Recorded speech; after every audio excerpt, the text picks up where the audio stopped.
Good morning. लल्ला classes में आप सभी का स्वागत है। जैसा कि हम दो बातें रोज बोलते हैं आपको कि जब तक किसी काम को हम शुरू नहीं करते तब तक वह नामुमकिन ही लगता है। इसलिए उठो, जागो, बगैर रुके लक्ष्य तक पहुंचो। अब आज का हमारा जो टॉपिक है देखते हैं 26 से लेक्चर नंबर कौन सा है ये? तो 9 लेक्चर नंबर है, 9वां लेक्चर नंबर है। इंडियन ज्योग्राफी का लेक्चर नंबर 9वां है। कहा गया है कि चंबल घाटी क्षेत्र में खोह खड्डों का निर्माण अवनालिका अपर्दन के कारण होता है। ठीक है, तो अवनालिका अपर्दन, अवनालिका मतलब नाली के जैसा, अपर्दन माने मिट्टी का कटाव के कारण जो है चंबल घाटी क्षेत्र में खोह और खड्डा बन गया है। क्या बन गया है बाबू? खोह और खड्डा बन गया है। आगे हम देखेंगे मृदा अपर्दन प्रक्रियाओं का सही क्रम निम्न वर्णित है। अब ऐसी जो है मृदा अपर्दन की कौन कौन सी प्रक्रिया है उसका सही क्रम हमको देखना है कि क्या सही क्रम है। ठीक है ना, तो टेंशन नहीं लेने का, बट ध्यान से समझना है कि आस्फाल अपर्दन का मतलब होता है कि बूंदों से मिट्टी का आघात होता है। मिट्टी पर आघात पड़ता है, जब बूंद पड़ती है जमीन पे तो बूंदों पे जो है मिट्टी पर आघात पड़ेगी तो उसको क्या बोलेंगे? आस्फाल अपर्दन बोलेंगे। आस्फाल अपर्दन के बाद क्या होता है बाबू? परत अपर्दन, सीट। तो जब धीरे धीरे बूंद से आघात पड़ेगी मिट्टी पे तो जो है मिट्टी का परत दर परत पे अपर्दन होने लगेगा, सीट अपर्दन होने लगेगा। तब तो मिट्टी जल के साथ बहने लगती है। जब परत अपर्दन में क्या होगा बाबू कि मिट्टी जो है जल के साथ बहने लगती है। उसके बाद रील अपर्दन, तीसरा क्या आता है? रील अपर्दन। मिट्टी में छोटी एवं कम गहरी नालिका बन जाती है। जब मिट्टी साथ में बहने लगेगी तो मिट्टी जब किसी जगह से खिसक के जाएगी तो नाली बन जाता है, आपको पता है। तो रील अपर्दन बोलते हैं उसको। क्या बोलते हैं? रील अपर्दन बोलते हैं। और नालिका को क्या बोलते हैं? गली। रील अपर्दन की नालियां बड़ी एवं विस्तृत हो जाती है तो उसको अवनालिका कहते हैं। क्या कहते हैं बाबू? अवनालिका कहते हैं।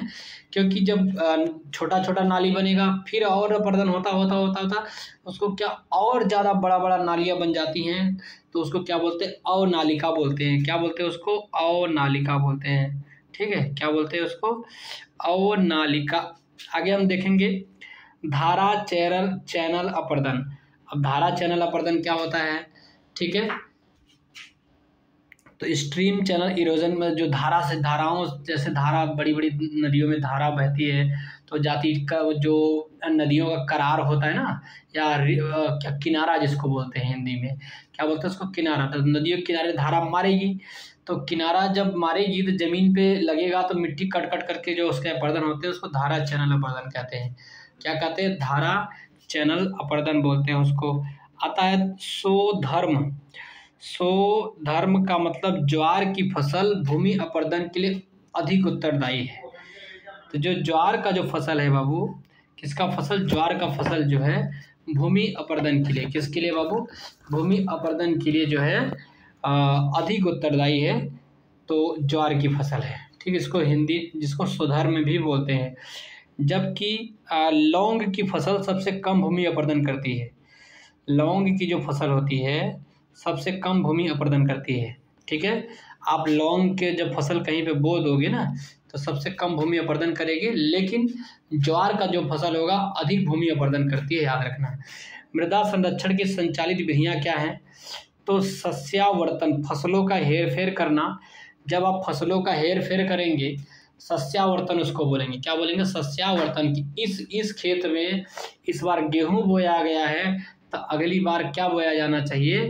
तो गेहूं की जगह पे कोई और फसल बो दो, लेकिन गेहूं मत बो। तो उसको क्या बोलते हैं? सस्यावर्तन बोलते हैं। क्या बोलते हैं? सस्यावर्तन बोलते हैं। वेदिका निर्माण को टेरेसिंग बोलते हैं। यदि आप वेदिका का निर्माण करेंगे, टेरेसिंग बोलेंगे, तो हम मृदा का संरक्षण कर सकते हैं। क्या बोल सकते हैं?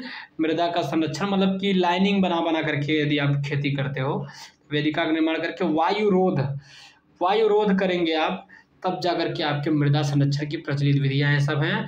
समोच्च रेखीय कृषि है पर्वतीय क्षेत्रों में, यदि आप करेंगे तो समोच्च रेखीय कृषि करेंगे पर्वतीय क्षेत्रों में, तब पर भी मृदा का संरक्षण होगा। ठीक है, आगे हम देखेंगे जल संरक्षण है तो निम्न कृषि पद्धति सहायक। अब मिट्टी का संरक्षण देख लिया हमको, अब कृषि में जल का संरक्षण कैसे करना है, ठीक है ना, उसके बारे में देखना है। तो भूमि की कम या शून्य जुताई, भूमि की ज़्यादा जुताई करोगे तो भाई ठीक है पानी नीचे धंसेगा, ठीक है। तो जल के संरक्षण में क्या करना होता है, भूमि की कम जुताई करनी है, शून्य जुताई करनी है। बी, आगे क्या करा, खेत में सिंचाई के पूर्व जिप्सम का प्रयोग करना है। यदि आपको जल का संरक्षण करना है तो खेत में सिंचाई के पहले ही जिप्सम का प्रयोग करो। जिप्सम का प्रयोग करोगे तो जल संरक्षण हेतु निम्न कृषि पद्धति सहायक है, ठीक है। खेत में सिंचाई से पहले आप क्या प्रयोग करोगे बाबू, जिप्सम का प्रयोग करोगे, तो आपकी जो जल संरक्षण होगा। आगे क्या होगा, फसल अवशेष को खेत में ही रहने देना। अच्छा, जो फसल अवशेष है ना, जो पराली जिसको बोलते हैं, उसको खेत में ही रहने दो। जैसे गेहूं काटते हैं तो उसके जो डूठे बच जाते हैं ना, उसको खेत में ही रहने दो, सड़ जाएगा और सब, तो मिट्टी हमारे उसके लिए उर्वर होगी, ठीक है। तो जल का संरक्षण होगा। आगे हम देखेंगे प्राकृतिक वनस्पति के बारे में देखेंगे। क्या करेंगे बाबू, तो प्राकृतिक वनस्पति के बारे में देखेंगे। तो भारत में निम्न वर्गीकरण है, क्या क्या वर्गीकरण है प्राकृतिक वनस्पति का। तो पहला देखेंगे, ठीक है, तो प्राकृतिक वनस्पति के बारे में देखेंगे। पहला, उष्ण कटिबंधीय सदाबहार एवं अर्ध सदाबहार वन, ठीक है। तो एक उष्ण माने गर्म जगह पे, कटिबंधीय सदाबहार हो, ठीक है, जहाँ पे सदाबहार वन हो, और अर्ध सदाबहार वन। दूसरा, उष्ण कटिबंधीय पर्णपाती वन, सदाबहार में हरा भरा रहेगा, पर्णपाती में पत्तियां गिराई जाती हैं, पेड़ पौधे अपना पत्तियां गिरा देती हैं। फिर उष्ण कटिबंधीय कटीले वन, कटीले वन को समझ रहे हो, जहाँ जिसमें जिस क्षेत्र में कांटा वाटा लगा रहे जिस पेड़ में, उसको बोलते हैं। वेलांचली अनूप वन होता है। डी, अब पांचवा जो है पर्वतीय वन होता है। तो 5 प्रकार के वनस्पतियों में बांट दिया। एक सदाबहार वन में बांट दिया, एक सदाबहार, दूसरा जो है पर्णपाती वन में बांट दिया, तीसरा किस में बांटा, कटीले वन में बांट दिया, चौथा अनूप और पांचवा पर्वतीय। 5 प्रकार के प्राकृतिक वनस्पतियों में बांट दिया। अब हम देखेंगे उष्ण कटिबंधीय सदाबहार वन और अर्ध सदाबहार वन के बारे में हम देखेंगे। तो अब अत्यधिक आर्द्र एवं उष्ण भाग में, उष्ण जहाँ पे गर्म होगा और वहीं पे आर्द्रता आपको देखने को मिलेगी, वहीं पे बारिश भी होती है, ठीक है। तो उष्ण कटिबंधीय सदाबहार एवं अर्ध सदाबहार वन है, ठीक है। औसत वार्षिक सदाबहार जो वन होते हैं बाबू, सदाबहार वन में औसत वार्षिक वर्षा कितना होती है, तो 200 सेंटीमीटर से अधिक होता है। जहाँ पे 200 सेंटीमीटर से अधिक वर्षा होगी वहाँ पे सदाबहार वन पाया जाएगा। और सापेक्षिक आर्द्रता जो रिलेटिव ह्यूमिडिटी होती है वो कितना होती है बाबू, 70% से अधिक होगी, ठीक है। सापेक्षिक आर्द्रता कितनी होगी, 70% से अधिक होगी। और औसत टेम्परेचर होगा 22 डिग्री सेल्सियस से अधिक होनी चाहिए। देखो टेम्परेचर तो 22 से कम होगा ही नहीं, 22 डिग्री सेल्सियस से अधिक टेम्परेचर यदि होगा एवरेज टेम्परेचर, तो सदाबहार वन होगा वहाँ पे। कैसा होगा वन बाबू, सदाबहार वन। अब सदाबहार वन किन क्षेत्रों में आपको भारत में पाया जाएगा, हम उसके बारे में देखेंगे। तो असम तो आपको मालूम है पूर्वी भारत में पड़ता है, ठीक है। मेघालय भी ले लो पूर्वोत्तर में, त्रिपुरा पूर्वोत्तर भारत, मणिपुर पूर्वोत्तर, मिजोरम पूर्वोत्तर, पश्चिम बंगाल पूर्वी भारत में, केरल तो थोड़ा दक्षिण भारत में चले जाओगे, पश्चिमी तटीय मैदान देख लो पूरा। तो ये सब जगह पे जो है आपको, अब आपको इतना मालूम होना चाहिए जहाँ 200 सेंटीमीटर बारिश हर जगह तो होगा नहीं, ठीक है। तो पूर्वोत्तर भारत में एक जगह आपको देखने को मिलेगा, पश्चिमी तटीय मैदान में देखने को मिलेगा, और थोड़ा सा आप देख लो कहाँ पे, असम वगैरह में देख लो, पश्चिम बंगाल में देख लो, तो आपको वहाँ पे सदाबहार वन देखने को मिलेंगे जहाँ पे 200 सेंटीमीटर की बारिश हो, 70% से ज़्यादा ह्यूमिडिटी हो, उसके बाद में औसत टेम्परेचर 22 डिग्री सेल्सियस हो। आके मुख्य वृक्ष, अब सदाबहार वन, अब कौन से ऐसे जो वन होते हैं जो सदाबहार वन में कहे जाते हैं, सिंकोना एक वृक्ष है, ठीक है, इससे दवा तैयार की जाती है ना, ये सदाबहार वन है। जहाँ पे 200 सेंटीमीटर की बारिश होगी, खूब पानी पिएगा बारिश सिंकोना। रबड़ का जो पेड़ होगा वो भी सदाबहार वन में आएगा। महोगनी का भी पेड़ होगा जो, वो भी सदाबहार वन में आएगा। एबोनी जिसको आबनुस बोलते हैं वो भी सदाबहार वन में आएगा। नारियल, जो लोग नारियल पीते हैं बाबू, वो ऐसी जगह पे होता है जहाँ पे बहुत ज़्यादा बारिश, इसलिए देखो केरल में सदाबहार वन है, क्योंकि केरल में जो होता है कि बारिश ज़्यादा होती है, 200 सेंटीमीटर की बारिश होती है, तब जाकर के, या पश्चिमी तटीय मैदान में तब जाकर के नारियल होते हैं। क्योंकि हमारे यहाँ नारियल क्यों नहीं होते यूपी में ज़्यादा, क्योंकि वहाँ पे 200 सेंटीमीटर बारिश नहीं हो रही है। जो बांस के खेत होते हैं ना, बांस और आयरन वुड, ये सब सदाबहार वन है।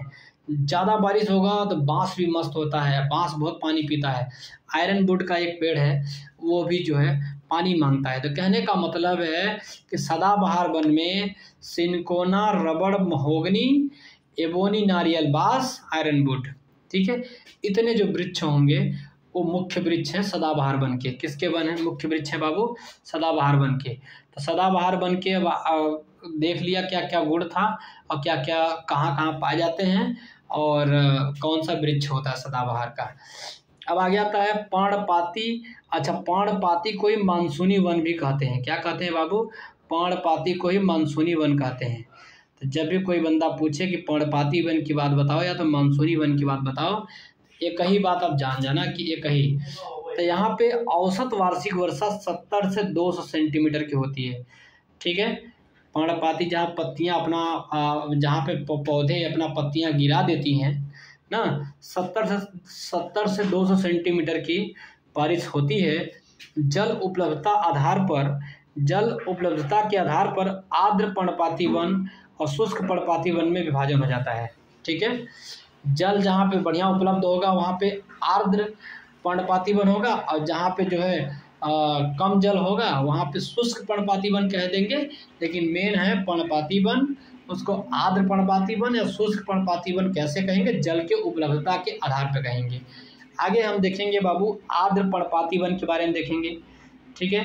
तो जहाँ पे जल की उपलब्धता है, तो कह रहा उत्तर पूर्वी राज्यों में, तो आपको पहले बता दें उत्तर पूर्वी राज्यों में जल की उपलब्धता अधिक है, इसीलिए आर्द्र पर्णपाती वन होगा। हिमालय के गिरिपथ में भी है जल, इसलिए वहाँ पे भी आर्द्र पर्णपाती वन होगा।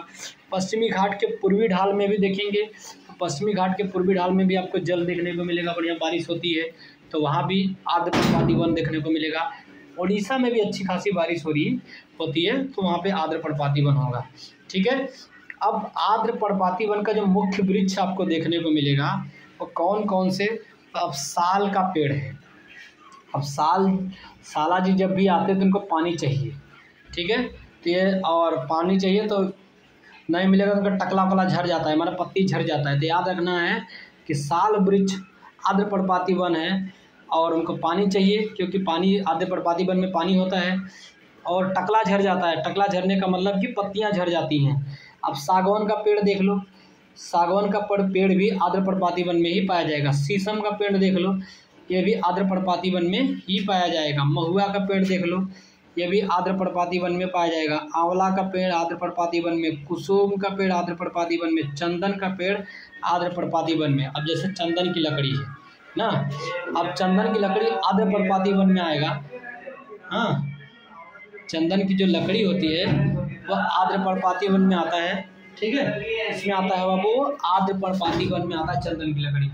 हाँ, चंदन की लकड़ी आर्द्र पर्णपाती वन में आएगा, ठीक है। इसको याद रखना क्योंकि ये बहुत फेमस है। भाई पुष्पा 2 मूवी आई थी ना, पुष्पा 1 मूवी आई थी ना, चंदन की लकड़ी को ही लेकर के उसमें मूवी बनाया गया था, ठीक है। जो अल्लू अर्जुन था वो जो है इसी का व्यापार करता था, चंदन की लकड़ी का। तो याद रखना कि आर्द्र पर्णपाती वन याद रखना कि कहाँ कहाँ मिलेंगे? तो उत्तर पूर्वी राज्यों में, हिमालय के गिरिपथ में, पश्चिमी घाट में, ठीक है। मुख्य वृक्ष के बारे में देख लिया। अब आप किसको किसको जानते हो? सागवान को जानते हो, शीशम को जानते हो, महुआ को जानते हो, असम आंवला को जानते हो, चंदन को जानते हो।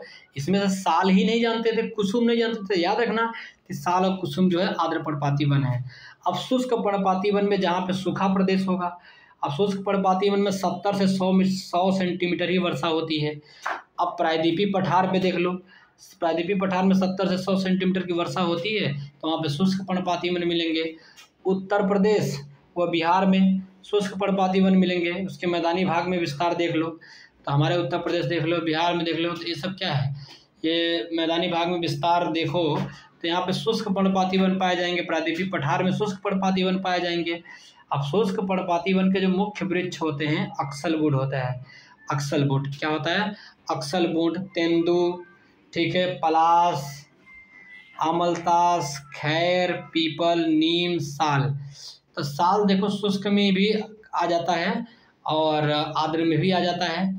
तो आपको याद रखना कि शुष्क पर्णपाती वन में अक्सलवुड है, तेंदू है, अक्सलवुड आदमी लकड़ी सूख गया है, तेंदुआ सूख गया है बेचारा, फिर पलास है, अमलतास का पेड़ है, ये सब क्या शुष्क पर्णपाती वन है।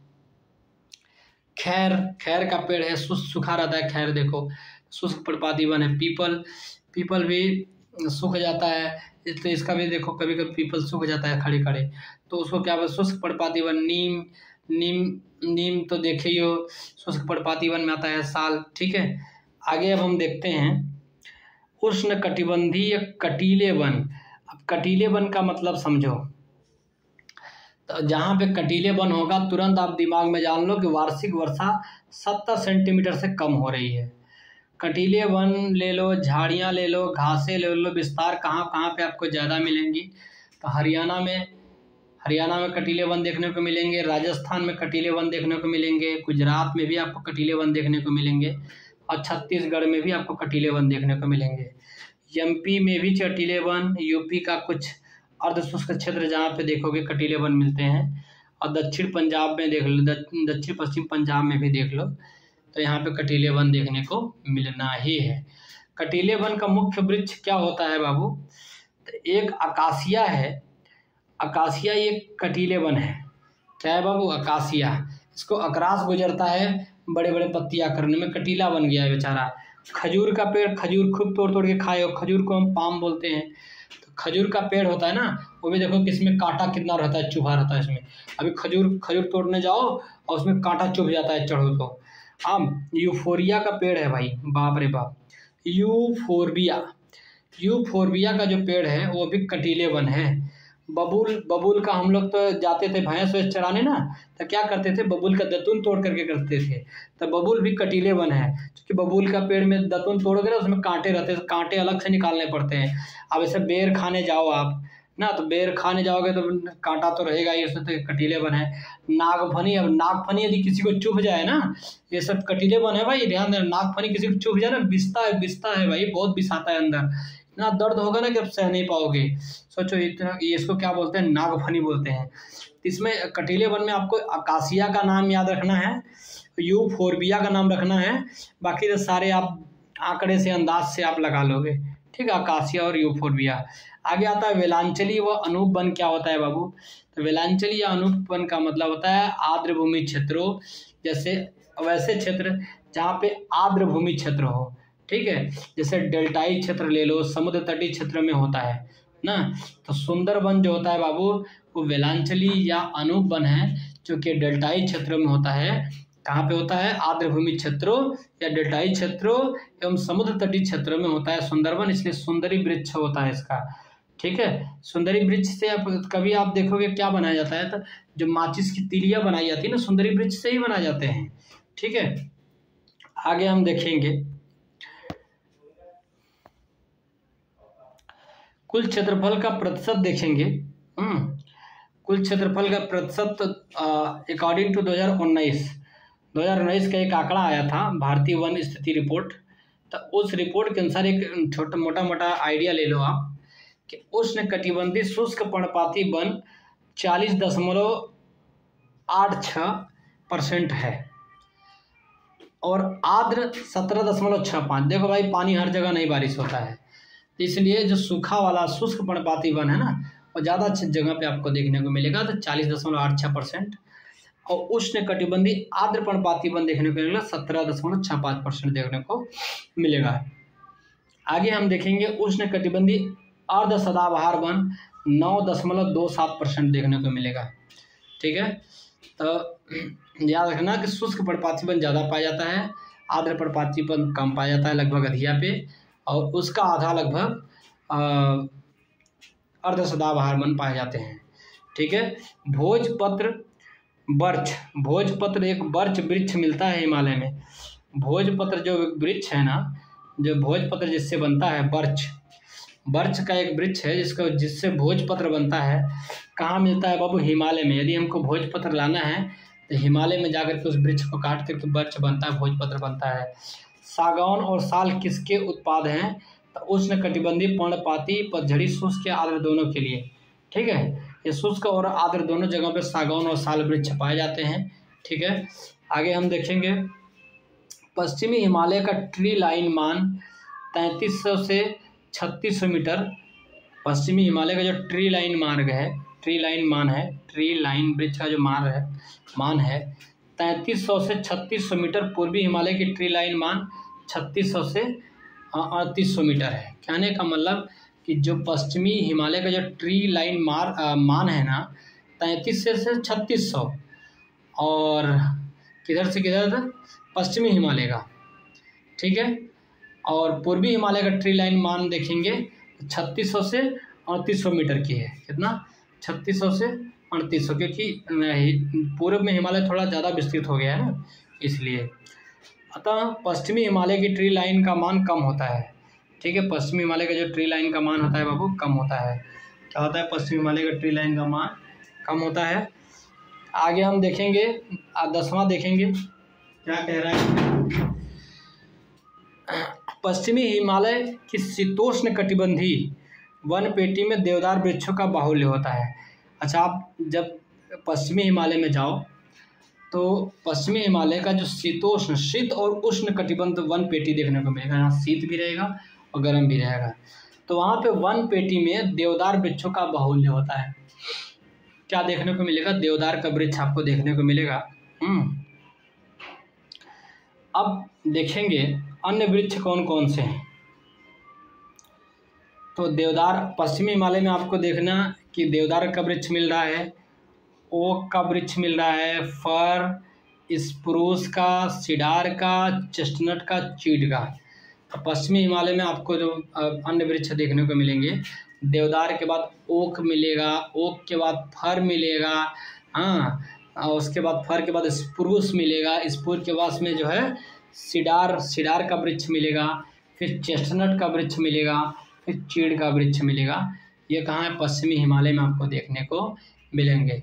ठीक है, तो पश्चिमी हिमालय में ओक का वृक्ष मिलेगा, फर का वृक्ष पश्चिमी हिमालय। ठीक है, उसके बाद में स्प्रूस का वृक्ष पश्चिमी हिमालय, सीडार का देखेंगे तो ये पश्चिमी हिमालय, चेस्टनट पश्चिमी हिमालय और चीड़ पश्चिमी हिमालय। किसे जंगल की आग कहा जाता है, तो ब्यूटिया मोनोस्पर्मा। ब्यूटिया मोनोस्पर्मा को जंगल की आग कहा जाता है। देखो भाई, जो आदमी ब्यूटी होता है, जो सुंदर होता है ना, वो हमेशा आग लगाता है। ऐसे याद रखना, जो ब्यूटिया मोनोस्पर्मा क्या होता है, जंगल की आग कहा जाता है इसको। इसे ढाक अथवा पलाश के नाम से भी जाना जाता है। तो ब्यूटिया मोनोस्पर्मा को ढाक के नाम से जानेंगे अथवा पलाश के नाम से भी जानेंगे ब्यूटिया मोनोस्पर्मा को। इसमें जंगल की आग कहा जाता है। यूपी का राजकीय पुष्प, यूपी का जो राजकीय पुष्प है पलाश है। क्या है, यूपी का राजकीय पुष्प पलाश है, उसी को ही ब्यूटिया मोनोस्पर्मा कहा जाता है। क्या कहा जाता है बाबू, ब्यूटिया मोनोस्पर्मा कहा जाता है। सागौन का वृक्ष, सागौन को इंग्लिश में टिक बोलते हैं। सागौन का वृक्ष कहाँ देखने को सबसे ज़्यादा मिलेगा, तो देखो भाई, मध्य प्रदेश में सबसे ज़्यादा देखने को मिलेगा। यूपी में भी हमारे यहाँ सागौन का पेड़ है। सागौन का पत्ती यदि आप तोड़ोगे ना, उसको रगड़ोगे, हम लोग बचपन में क्या करते थे, सागौन का पत्ती तोड़ते थे, उसको हाथ में रगड़ते थे, ऐसा लगता था लाल लाल हो जाता था। बोलते देखो चोट लग गई है, खून बह रहे हैं, बहाना बनाते थे हम लोग। कर्नाटक, तीनों राज्यों में पाए जाते थे आप सागौन। कर्नाटक में भी मैं देखा था सागौन को, मध्य प्रदेश में भी देखा हूँ सागौन, यूपी में भी सागौन देखा हूँ। सागौन तीनों जगह पाया जाएगा। एमपी में सर्वाधिक आपको देखने को मिलेगा कर्नाटक राज्यों में। तो एमपी में सबसे देखेंगे सागौन सबसे ज़्यादा देखने को मिलेगा, क्योंकि एमपी बड़ा जंगल है भाई एमपी में। ठीक है, आगे अब हम देखो फर्न एवं संवहनी पौधा। ये पौधे बीज रहित होते हैं, इसमें फूल नहीं उगते हैं। तो जो फर्न होता है, ठीक है, और संवहनी पौधा होता है, ठीक है ना, फर्न पौधा ले लो, संवहनी पौधा ले लो, ये पौधे बीज रहित होते हैं। क्या है, बीज रहित होते हैं, इसमें फूल नहीं होते हैं। ठीक है, तो फर्न और संवहनी पौधा में बीज नहीं होता है और इसमें फूल नहीं होते हैं। ठीक है, वन प्रकार के देखेंगे, वन का प्रकार देखेंगे और अवस्थिति देखेंगे, कौन सा वन किस प्रकार और कहाँ स्थिति है। जहाँ पे आर्द्र पर्णपाती वन रहेगा उष्णकटिबंधी का, तो वहाँ पे तराई क्षेत्र में होगा। तो यहाँ पे देखो भाई, बारिश जैसी अच्छी अच्छी जगह पे, जहाँ पे बारिश पूर्वोत्तर एरिया में देख लो, पश्चिमी घाट में देख लो, केरला में देख लो, तो यहाँ पे आर्द्र पर्णपाती वन देखने को मिलेगा। शुष्क पर्णपाती वन वैसे जगह पे मिलेगा जैसे मध्य गंगा का मैदान हो गया उत्तर प्रदेश वगैरह का, हाँ उत्तर प्रदेश बिहार, तो ये मध्य गंगा का मैदान हो गया उत्तर प्रदेश बिहार, ये सब शुष्क पर्णपाती वन देखने को मिलेगा। और सदाबहार वन वहाँ पे मिलेंगे जैसे सह्याद्री हो गया पश्चिमी घाट एरिया में, ठीक है, जहाँ पे 200 सेंटीमीटर की बारिश हो रही है वही सदाबहार वन हो रहा है। सदाबहार वन के लिए जो है रिलेटिव ह्यूमिडिटी कितना होना चाहिए, 70% होनी चाहिए।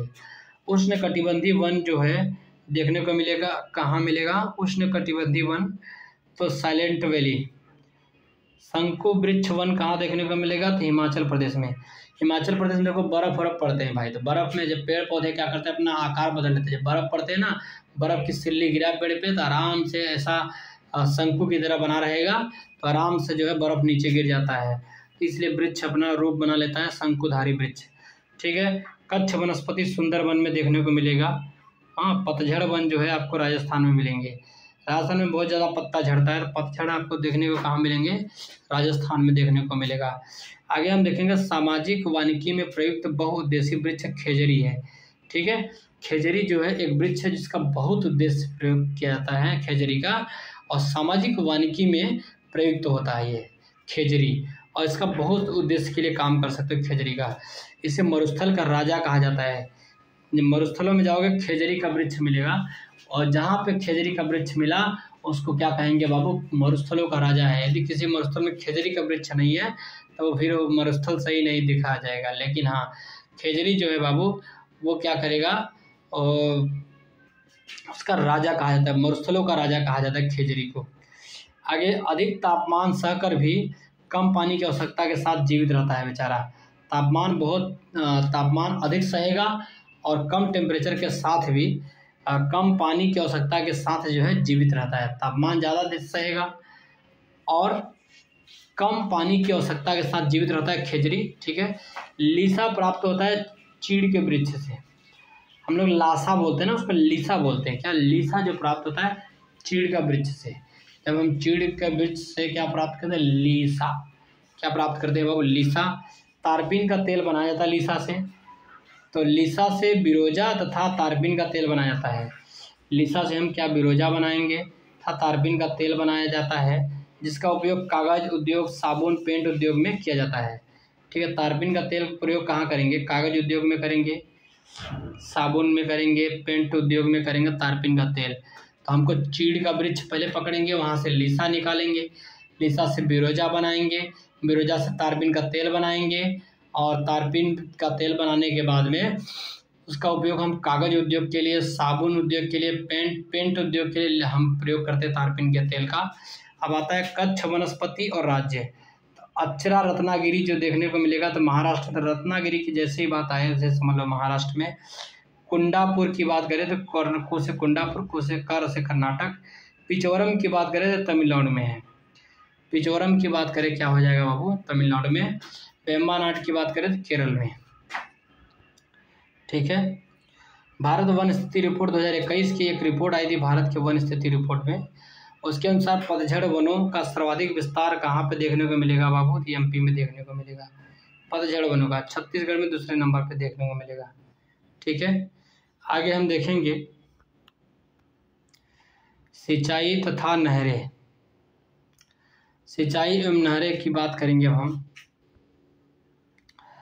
पट्टी सीमा परियोजना किन नदियों के एकीकरण से जुड़ी है, तो कृष्णा और गोदावरी नदी आंध्र प्रदेश सरकार द्वारा कार्यान्वित है। कहने का मतलब है कि ये पट्टी सीमा परियोजना, तो कृष्णा और गोदावरी दोनों को हम पट्टी पढ़ा देते हैं, ठीक, कृष्णा और गोदावरी को हम दोनों को पट्टी पढ़ा देते हैं। तो पट्टी परियोजना जो है जुड़ी होगी वो कृष्णा और गोदावरी से होगी, और इसका काम कौन कर रहा है, आंध्र प्रदेश करवा रहा है। आगे नहर परियोजना की बात करें और राज्य, घटप्रभा नहर परियोजना कर्नाटक में, उकाई परियोजना गुजरात में, नीरा नहर परियोजना महाराष्ट्र में। नीरा नहर परियोजना कहाँ पे देखने को मिलेगा बाबू, तो महाराष्ट्र में। जवाई परियोजना, ज से जवाई, राजस्थान इसमें, तो जवाई परियोजना कहाँ देखने को मिलेगा, राजस्थान में। आगे देखो भारतीय प्रायद्वीप में सिंचाई का एक प्रमुख साधन तालाब है, बिकॉज नदियाँ मौसमी हैं, भूमि चट्टानी होने के कारण नहरों एवं कुओं का निर्माण संभव नहीं है। प्रायद्वीपीय भारत की बात कर रहा था। सिंचाई का प्रमुख साधन तालाब है, क्योंकि अधिकांश नदियाँ जो हैं मौसमी हैं। जब बारिश होगी तभी नदियाँ रहेंगी। तो भूमि चट्टानी होने के कारण नहरों एवं कुओं का निर्माण संभव नहीं है। भूमि चट्टान है, नहर और कुआं का निर्माण संभव नहीं है, इसलिए वहाँ पे लोग तालाब बनाते हैं प्रायद्वीपीय भारत में। आगे हम देखेंगे, वर्तमान में देश में सिंचाई के प्रमुख साधन नलकूप है। इस समय जो देश में सबसे सिंचाई का प्रमुख साधन है नलकूप है, जो शुद्ध सिंचित क्षेत्र में 48.51% की योगदान देता है। ठीक है, 48.51% का योगदान देता है कौन? तो नलकूप। आगे कृषि गणना 2015-16 के अनुसार सिंचाई के अंतर्गत कुछ कृषि क्षेत्र का प्रतिशत देखेंगे तो लगभग चंडीगढ़ में 100% हुआ था, पंजाब में 99.6% हुआ था। आगे हम देखेंगे सूक्ष्म सिंचाई पद्धति के लाभ। अच्छा, आप छोटे छोटे सिंचाई पद्धति के लाभ देखो तो उर्वरक या पोषक हानि कम हो जाएगी। जो उर्वरक लग रहे हैं या तो पोषक के लिए हानि जो होती है कम हो जाएगी। कृषि क्षेत्र में भौम जल स्तर में वृद्धि संभव होगा। तो कृषि क्षेत्र में अच्छा सूक्ष्म सिंचाई पद्धति के लाभ क्या होंगे कि कृषि क्षेत्र में भौम जल स्तर में वृद्धि संभव हो जाएगा। ठीक है, आगे जीवन का रक्षक या बचाव सिंचाई इंगित करते हैं PWP सिंचाई को। ठीक है, जीवन का रक्षक और बचाव जो है सिंचाई इंगित करते हैं PWP सिंचाई को। आगे क्या आता है, परमानेंट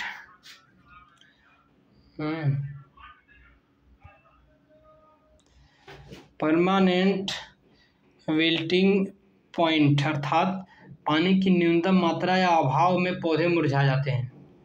जब पानी की न्यूनतम मात्रा हो जाए, अभाव हो जाए, पौधे क्या होते हैं? मुरझा जाते हैं। नलकूपों में सर्वाधिक सिंचाई यूपी में होता है। नलकूपों से सर्वाधिक सिंचाई कहाँ होता है बाबू? यूपी में हो जाता है 74.9%। इसके बाद पंजाब में नलकूप से सबसे ज़्यादा, नलकूपों से 74.9%।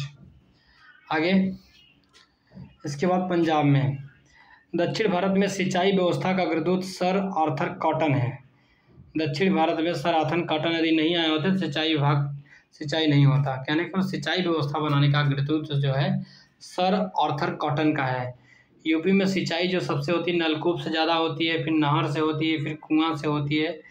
नलकूप से 74.6%, नहर से 15.2% और 8.8% कुआं से। फिर आगे क्या कह रहा है, मंगलम सिंचाई परियोजना केरल में। मंगलम सिंचाई परियोजना कहाँ पे लागू की गई थी बाबू? केरल में मंगलम सिंचाई परियोजना लागू करी गई थी। कहाँ पे? केरल में। नोट क्या कह रहा है, केरल के पलक्कड़ जिले में चेरुकुनम्मा पूजा नदी पर स्थित है। केरल का एक पलक्कड़ जिला है, तो वहीं पे जो चेरुकुनम्मा है पूजा नदी पर स्थित मंगलम की सहायक नदी है। ठीक है, तो केरल के पलक्कड़ जिले में चेरुकुनम्मा पूजा नदी पर स्थित है।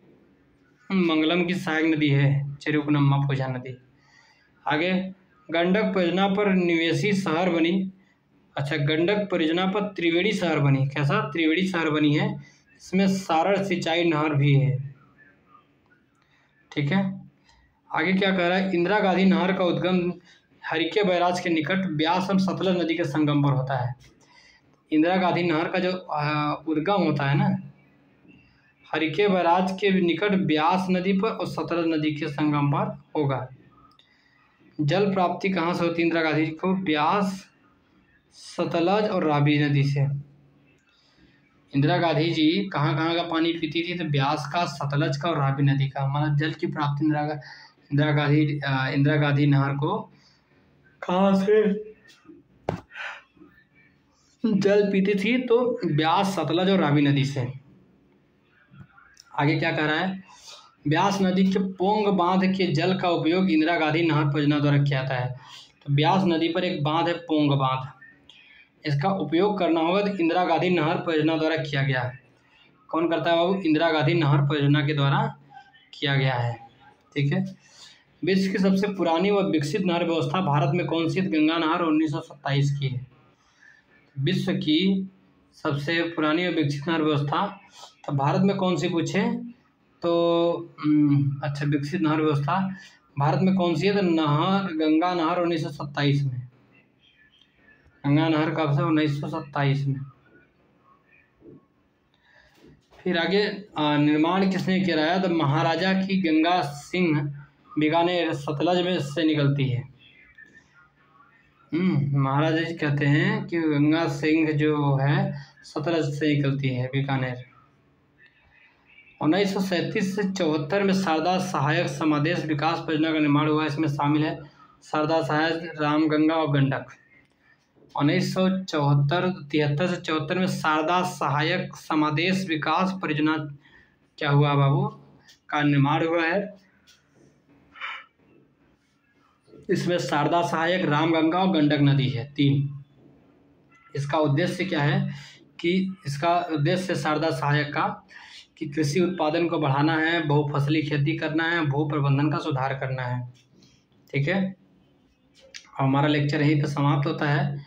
बेस्ट ऑफ लक, अपना ख्याल रखो, स्वस्थ रहो, मस्त रहो, लेकिन योग जरूर करो।